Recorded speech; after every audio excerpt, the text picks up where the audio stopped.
Assalamu alaikum students. Now we are going to discuss another topic from chapter number 3, first year biology, and the topic is prokaryotic and eukaryotic cell. हमने यहाँ पर कुछ difference लिखे हैं और मैं आपको डायग्राम से भी समझाऊंगा। सबसे पहले मैं आपको वन बाय वन करके ना जो मैंने डिफरेंसेस रिटर्न फॉर्म में लिखे हैं वो आपको समझाता हूँ और उसके बाद हम डायग्राम पे भी जाएंगे ताकि हमें क्लियर हो जाए। ठीक है, तो पहला जो हमारे पास डिफरेंस है प्रोकैरियोटिक एंड यूकैरियोटिक सेल में, वो हमारे पास है न्यूक्लियर मेम्ब्रेन। जो प्रोकैरियोटिक सेल है इसके अंदर न्यूक्लियर मेम्ब्रेन एब्सेंट होता है और जो यूकैरियोटिक सेल है इसके अंदर न्यूक्लियर मेम्ब्रेन प्रेजेंट होता है। जैसे मैंने यहाँ पर मेंशन भी किया है, ये हमारे पास हमने एनिमल सेल लिया है यूकैरियोटिक में और प्रोकैरियोटिक में हमने एग्जाम्पल के तौर पे बैक्टीरियम सेल लिया है। तो आपको बैक्टीरिया सेल के अंदर कोई न्यूक्लियस नज़र नहीं आ रहा है, देखिए पूरा आपको साइटोप्लाज्म खाली नज़र आ रहा है और जो यूकैरियोटिक सेल है उसके अंदर आपको बाकायदा प्रॉपर न्यूक्लियर मेम्ब्रेन नज़र आ रहा है। ठीक है, तो ये पहला डिफरेंस था। सेकंड हमारे पास डिफरेंस है कि जो प्रोकैरियोटिक सेल है इसके अंदर इनकम्प्लीट न्यूक्लियस है। इनकम्प्लीट का मतलब ये है कि डीएनए तो है, आप यहाँ देख रहे हैं इनके पास एक सर्कुलर डीएनए है लेकिन प्रॉपर न्यूक्लियस नहीं कह सकते हैं इसको। प्रॉपर न्यूक्लियस हम उस न्यूक्लियस को कहेंगे जिसके पास डीएनए के साथ प्रोटीन भी अटैच होगा और जब डीएनए के साथ प्रोटीन अटैच होता है और प्रोटीन का नाम है हिस्टोन प्रोटीन, तो फिर हम उसको फिर ट्रू क्रोमोसोम कहते हैं। ठीक है, तो यहाँ पर क्रोमोसोम जब ट्रू होते हैं फिर न्यूक्लियस भी कंप्लीट कहलाता है। तो यहाँ पर इनकम्प्लीट न्यूक्लियस का मतलब ये है कि इसके पास सिंगल डीएनए है सर्कुलर और डीएनए के साथ जो है ना हिस्टोन प्रोटीन भी नहीं है। लेकिन अगर हम यहाँ पर यूकैरियोटिक सेल में देखें तो मैंने यहाँ पर लिखा है कंप्लीट न्यूक्लियस, तो इसके पास कंप्लीट न्यूक्लियस है और इसकी वजह यह है कि यूकैरियोटिक सेल के अंदर प्रॉपर क्रोमोसोम्स होते हैं, मतलब या तो 2 होते हैं या 4 होते हैं या 6 होते हैं। जैसे कि ड्रोसोफिला के अंदर जो है ना 8 है, मॉस्किटो के अंदर 6 है और फ्रॉग के अंदर जो है ना 26 नंबर ऑफ क्रोमोसोम है, जोड़ों की शक्ल में होते हैं। और ह्यूमन बीइंग के अंदर जो है ना 46 क्रोमोसोम्स होते हैं और जो यूकैरियोटिक के क्रोमोसोम्स होते हैं उसके अंदर हिस्टोन प्रोटीन भी प्रेजेंट होती है। ठीक है, तो दूसरा डिफरेंस हो गया ये।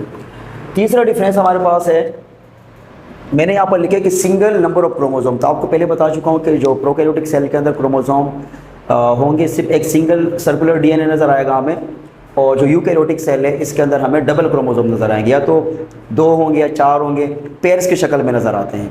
ठीक, चौथा पॉइंट हमारे पास है मेम्ब्रेन बाउंडेड ऑर्गेनेल्स। ये जो आपको मैंने डायग्राम में शो किए हैं, ये जो हमारे पास एंडोप्लाज्मिक रेटिकुलम है, रफ प्लाज्मिक रेटिकुलम, ये जो रफ एंडोप्लाज्मिक रेटिकुलम है RER, माइटोकॉन्ड्रिया है, गोल्जी बॉडी है, ये सारे हमारे पास है मेम्ब्रेन बाउंडेड ऑर्गेनल, जो कि प्रोकैरियोटिक सेल के अंदर क्या है, ये एब्सेंट है। आपको वहाँ पर ऐसा कोई भी ऑर्गेनल नज़र नहीं आ रहा।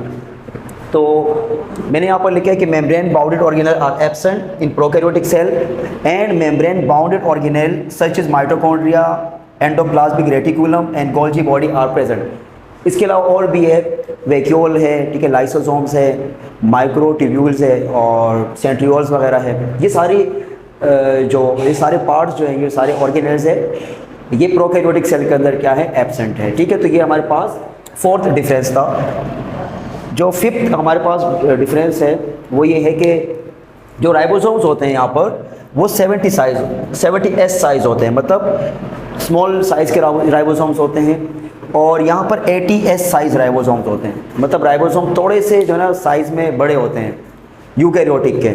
और दूसरी बात आपने ज़हन में याद रखनी है कि जो प्रोकैरियोटिक सेल के अंदर राइबोसोम्स है वो फ्रीली स्कैटर्ड कर रहे होते हैं, किसके अंदर, साइटोप्लाज्म के अंदर। मैंने यहाँ मेंशन किए, देखिए ब्लैक जो मैंने यहाँ पर मेंशन किए, ये हमारे पास राइबोसोम्स है, लेकिन ये आपको नज़र आ रहा है कि साइटोप्लाज्म के अंदर ये फ्रीली स्कैटर्ड कर रहे हैं या फ्लो कर रहे हैं। लेकिन अगर हम यहाँ पर यूकैरियोटिक सेल के अंदर देखेंगे तो आपको राइबोसोम फ्रीली साइटोप्लाज्म में भी नज़र आते हैं और इसके साथ साथ ये रफ एंडोप्लाज्मिक रेटिकुलम के ऊपर अटैच होते हैं। ठीक है, ये हमारे पास 5वां डिफरेंस था। और लास्ट हमारे पास डिफरेंस है 6 डिफरेंस, ये हमारे पास है सेल साइज़। जो प्रोकैरियोटिक सेल है ये साइज़ में काफ़ी छोटे होते हैं और ये 1 माइक्रोमीटर से लेकर 10 माइक्रोमीटर तक साइज़ में हो सकते हैं। और जो यूकैरियोटिक सेल हैं वो हमारे पास 1 माइक्रोमीटर से लेकर 1000 माइक्रोमीटर तक साइज़ में हो सकते हैं। ठीक है, ये सारी बात समझ में आ रही है। अगर हम यहाँ पर डायग्राम में देखें तो ये सारी चीज़ें जो मैंने यहाँ पर मेंशन की है रिटन फॉर्म में, तो वहाँ डायग्राम में मैंने मेंशन की है।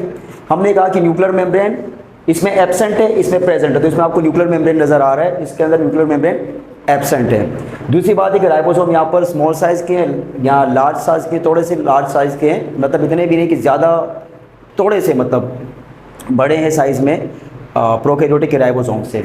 ठीक है, तो इस वजह से इनको हम 70S साइज़ कहते हैं और इनको हम 80S साइज़ राइबोसोम्स कहते हैं। इसके अलावा हमारे पास जो फर्दर हमने कहा कि क्रोमोसोम की बात हमने की, तो यहाँ पर सिंगल क्रोमोसोम है, यहाँ पर प्रॉपर नंबर ऑफ क्रोमोसोम है, यहाँ पर हम इनकम्प्लीट न्यूक्लियस कहेंगे, यहाँ पर कंप्लीट न्यूक्लियस कहेंगे, क्योंकि वहाँ पर क्रोमोसोम जो है ना आधे हैं और क्रोमोसोम जो है ना वो क्रोमोसोम सिंगल है और क्रोमोसोम के साथ वहाँ पर मतलब डीएनए के साथ वहाँ पर हिस्टोन प्रोटीन भी नहीं है।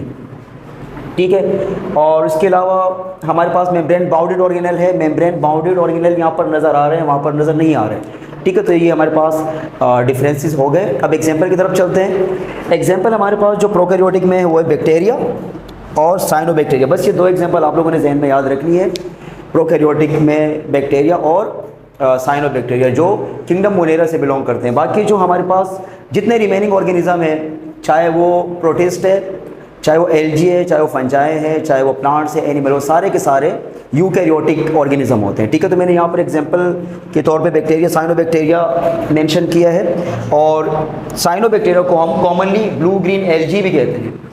और यहाँ पर अगर हम देखें तो ऑल प्रोटिस्ट के अंदर अमीबा हो, योग्लिना, पैरामेशियम, प्लाज्मोडियम, ये सारे के सारे जो है ना हमारे पास यूकैरियोटिक होते हैं। मल्टीसेलुलर पे आते हैं, एल्गी, फंजाई, प्लांट्स, एनिमल, ये सारे हमारे पास यूकैरियोटिक होते हैं। ठीक है स्टूडेंट्स, तो ये हमारे पास टॉपिक था प्रोकैरियोटिक यूकैरियोटिक।